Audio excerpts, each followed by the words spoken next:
Vadodara Rakshit hit and run કેસમાં revision અરજી પ્રાંશુ ચૌહાણને જામીન મળતા સેશન્સ કોર્ટમાં રિવિઝન અરજી કરાઈ છે। સરકારી વકીલ મારફતે સેશન્સ કોર્ટમાં આ અરજી કરવામાં આવી છે। 24 એપ્રિલના રિવિઝન અરજીને લઈ અને વધુ સુનાવણી હાથ ધરવામાં આવશે। 13 માર્ચના રક્ષિતે જે અકસ્માત સર્જ્યો હતો જેમાં 8 લોકોને અડફેટે લેતા એક મહિલાનું મોત નીપજ્યું હતું।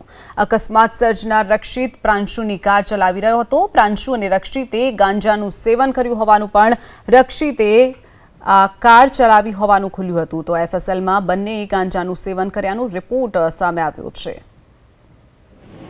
જે જેએમએફસી કોર્ટ તરીકેની હોવી હોય એ સિવાય આ લાઈફ ઇમ્પ્રિઝનમેન્ટ સુધીની સજાની કલમનો પણ નામદાર કોર્ટે જે પોતાની રીતે અર્થઘટન કરી અને એને જવા દીધેલો છે અને છોડવામાં આવેલો છે તે હુકમની સામે સરકાર તરફે રિવિઝન અરજી દાખલ કરવામાં આવેલી છે।